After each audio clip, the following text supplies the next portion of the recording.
Você está ouvindo Devocional Robert Murray M'Cheyne.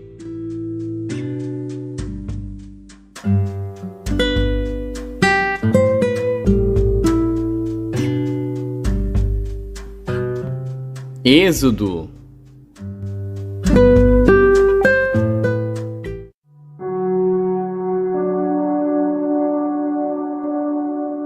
Êxodo, capítulo 18. Ora, Jetro, sacerdote de Midian, sogro de Moisés, ouviu todas as coisas que Deus tinha feito a Moisés e a Israel, seu povo, como o Senhor tinha tirado a Israel do Egito. E Jetro, sogro de Moisés, tomou a Zípora, a mulher de Moisés, depois que ele lhe a enviara, com seus 2 filhos, dos quais um se chamava Gerson, porque disse: Eu fui peregrino em terra estranha. E o outro se chamava Eliezer, porque disse: O Deus de meu pai foi por minha ajuda e me livrou da espada de Faraó. Vindo, pois, Jetro, o sogro de Moisés, com seus filhos e com sua mulher a Moisés no deserto, ao monte de Deus, onde se tinha acampado, disse a Moisés: Eu, teu sogro Jetro, venho a ti com tua mulher e seus 2 filhos com ela. Então saiu Moisés ao encontro de seu sogro e inclinou-se e beijou-o, e perguntaram um ao outro como estavam, e entraram na tenda. E Moisés contou a seu sogro todas as coisas que o Senhor tinha feito a Faraó e aos egípcios por amor de Israel, e todo o trabalho que passaram no caminho, e como o Senhor os livrara. E alegrou-se Jetro de todo o bem que o Senhor tinha feito a Israel, livrando-o da mão dos egípcios. E Jetro disse: Bendito seja o Senhor, que vos livrou das mãos dos egípcios e da mão de Faraó, que livrou a este povo de debaixo da mão dos egípcios. Agora sei que o Senhor é maior que todos os deuses, porque na coisa em que se ensoberbeceram, o sobrepujou. Então Jetro, o sogro de Moisés, tomou holocausto e sacrifícios para Deus, e veio Arão e todos os anciãos de Israel para comerem pão com o sogro de Moisés diante de Deus. E aconteceu que no outro dia, Moisés assentou-se para julgar o povo, e o povo estava em pé diante de Moisés desde a manhã até a tarde. Vendo, pois, o sogro de Moisés tudo o que ele fazia ao povo, disse: Que é isto que tu fazes ao povo? Por que te assentas só, e todo o povo está em pé diante de ti, desde a manhã até a tarde? Então disse Moisés a seu sogro: É porque este povo vem a mim para consultar a Deus. Quando tem algum negócio, vem a mim, para que eu julgue entre um e outro, e lhes declare os estatutos de Deus e as suas leis. O sogro de Moisés, porém, lhe disse: Não é bom o que fazes. Totalmente desfalecerás, assim tu como este povo que está contigo, porque este negócio é muito difícil para ti. Tu só não o podes fazer. Ouve agora a minha voz, eu te aconselharei, e Deus será contigo. Sê tu pelo povo diante de Deus, e leva tu as causas a Deus, e declara-lhes os estatutos e as leis, e faz-lhes saber o caminho em que devem andar e a obra que devem fazer. E tu, dentre todo o povo, procura homens capazes, tementes a Deus, homens de verdade, que odeiem a avareza, e põe-nos sobre eles por maiorais de 1000, maiorais de 100, maiorais de 50 e maiorais de 10, para que julguem este povo em todo o tempo. E seja que todo negócio grave tragam a ti, mas todo negócio pequeno, eles o julguem. Assim, a ti mesmo te aliviarás da carga, e eles a levarão contigo. Se isto fizeres, e Deus tu mandar, poderás então subsistir. Assim, também todo este povo em paz irá ao seu lugar. E Moisés deu ouvidos à voz de seu sogro, e fez tudo quanto tinha dito. E escolheu Moisés homens capazes de todo Israel, e os pôs por cabeças sobre o povo, maiorais de 1000, maiorais de 100, maiorais de 50 e maiorais de 10. E eles julgaram o povo em todo o tempo. O negócio árduo trouxeram a Moisés, e todo o negócio pequeno julgaram eles. Então despediu Moisés o seu sogro, o qual se foi à sua terra.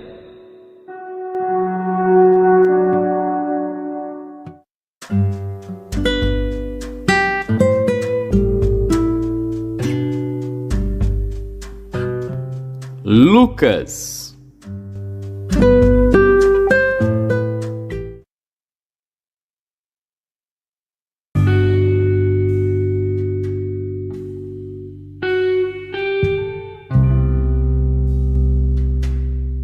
Capítulo 21. E olhando ele, viu os ricos lançarem as suas ofertas na arca do tesouro. E viu também uma pobre viúva lançar ali 2 pequenas moedas. E disse: Em verdade vos digo, que lançou mais do que todos esta pobre viúva, porque todos aqueles deitaram para as ofertas de Deus do que lhes sobeja, mas esta, da sua pobreza, deitou todo o sustento que tinha. E dizendo alguns a respeito do templo, que estava ornado de formosas pedras e dádivas, disse: Quanto a estas coisas que vedes, dias virão, em que não se deixará pedra sobre pedra, que não seja derrubada. E perguntaram-lhe, dizendo: Mestre, quando serão, pois, estas coisas? E que sinal haverá quando isto estiver para acontecer? Disse então ele: Vede, não vos enganem, porque virão muitos em meu nome, dizendo: Sou eu, e o tempo está próximo. Não vades, portanto, após eles. E quando ouvirdes de guerras e sedições, não vos assusteis, porque é necessário que isto aconteça primeiro, mas o fim não será logo. Então lhes disse: Levantar-se-á nação contra nação, e reino contra reino, e haverá em vários lugares grandes terremotos, e fomes e pestilências. Haverá também coisas espantosas e grandes sinais do céu. Mas antes de todas estas coisas, lançarão mão de vós e vos perseguirão, entregando-vos às sinagogas e às prisões, e conduzindo-vos à presença de reis e presidentes por amor do meu nome. E vos acontecerá isto para testemunho. Proponde, pois, em vossos corações não premeditar como haveis de responder, porque eu vos darei boca e sabedoria, a que não poderão resistir, nem contradizer, todos quantos se vos opuserem. E até pelos pais e irmãos, e parentes e amigos, sereis entregues, e matarão alguns de vós, e de todos sereis odiados por causa do meu nome. Mas não perecerá um único cabelo da vossa cabeça. Na vossa paciência, possuí as vossas almas. Mas quando virdes Jerusalém cercada de exércitos, sabei então que é chegada a sua desolação. Então os que estiverem na Judéia, fujam para os montes. Os que estiverem no meio da cidade, saiam. E os que nos campos, não entrem nela. Porque dias de vingança são estes, para que se cumpram todas as coisas que estão escritas. Mas ai das grávidas, e das que criarem naqueles dias, porque haverá grande aperto na terra, e ira sobre este povo. E cairão ao fio da espada, e para todas as nações serão levados cativos. E Jerusalém será pisada pelos gentios, até que os tempos dos gentios se completem. E haverá sinais no sol e na lua e nas estrelas. E na terra, angústia das nações, em perplexidade pelo bramido do mar e das ondas. Homens desmaiando de terror, na expectação das coisas que sobrevirão ao mundo, porquanto as virtudes do céu serão abaladas. E então verão vir o Filho do Homem numa nuvem, com poder e grande glória. Ora, quando estas coisas começarem a acontecer, olhai para cima, e levantai as vossas cabeças, porque a vossa redenção está próxima. E disse-lhes uma parábola. Olhai para a figueira e para todas as árvores. Quando já tem rebentado, vós sabeis por vós mesmos vendo-as, que perto está já o verão. Assim também vós, quando virdes acontecer estas coisas, sabei que o reino de Deus está perto. Em verdade vos digo que não passará esta geração até que tudo aconteça. Passará o céu e a terra, mas as minhas palavras não hão de passar. E olhai por vós, não aconteça que os vossos corações se carreguem de glutonaria, de embriaguez e dos cuidados da vida, e venha sobre vós de improviso aquele dia. Porque virá como um laço sobre todos os que habitam na face de toda a terra.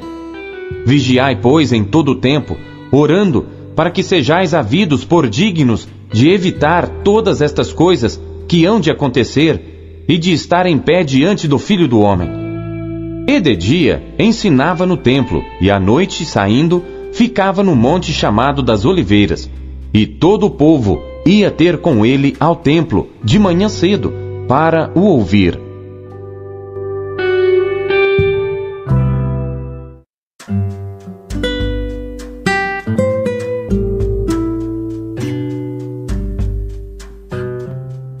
Jó.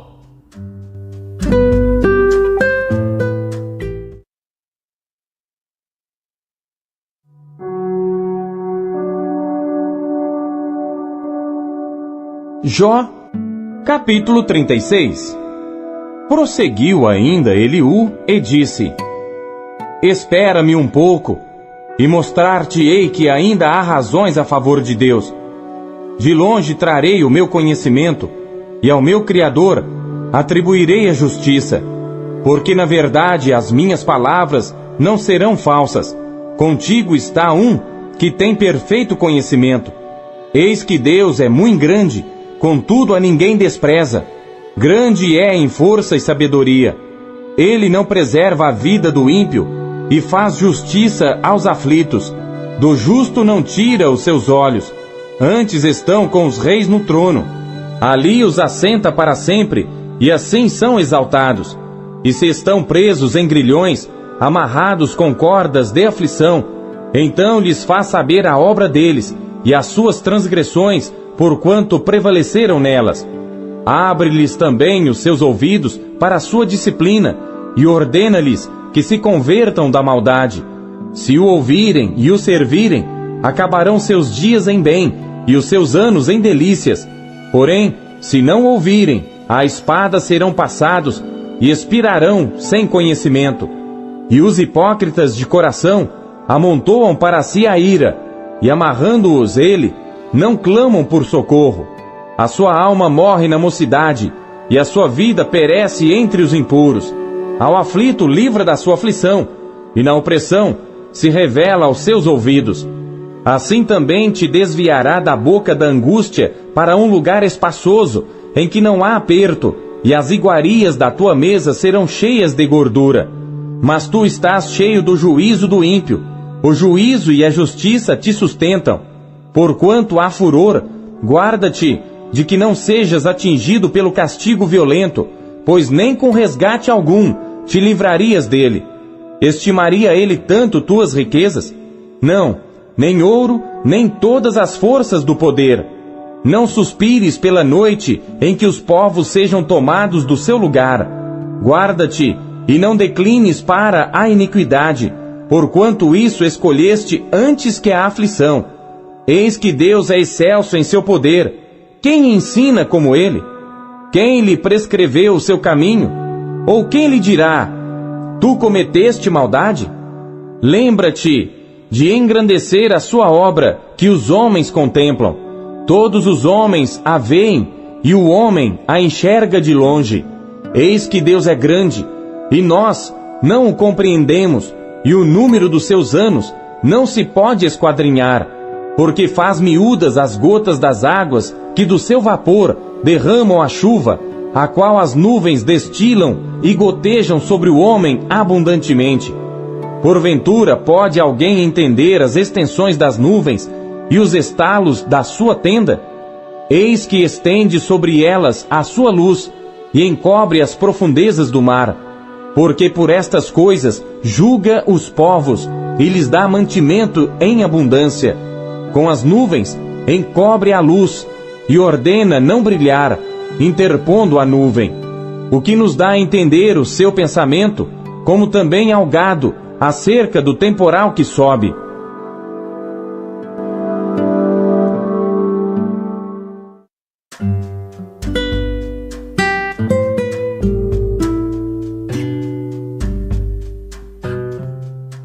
Segundo Coríntios.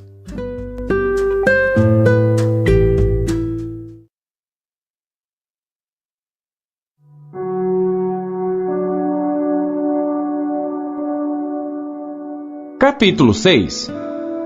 E nós, cooperando também com ele, vos exortamos a que não recebais a graça de Deus em vão, porque diz: ouvi-te em tempo aceitável e socorri-te no dia da salvação.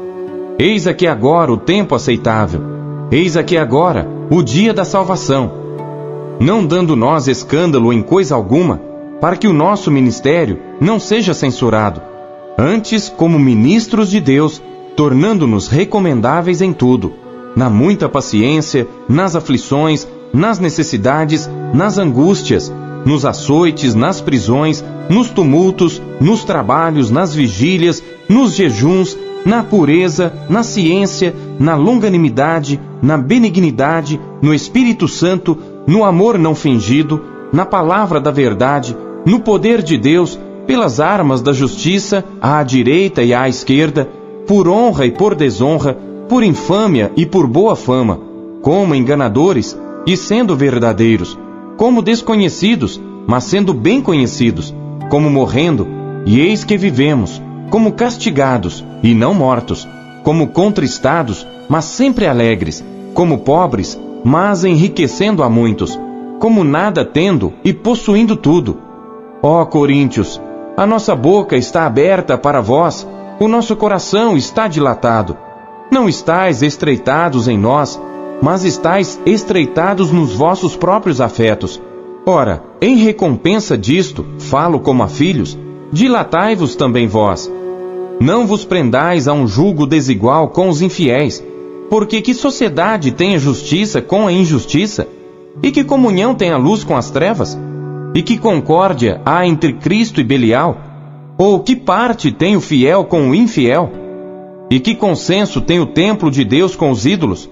Porque vós sois o templo do Deus vivente, como Deus disse: neles habitarei, e entre eles andarei, e eu serei o seu Deus, e eles serão o meu povo. Por isso saí do meio deles, e apartai-vos, diz o Senhor, e não toqueis nada imundo, e eu vos receberei, e eu serei para vós pai, e vós sereis para mim filhos e filhas, diz o Senhor Todo-Poderoso.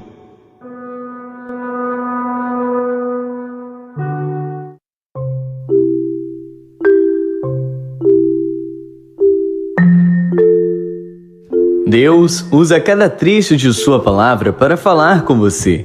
Você ouviu hoje?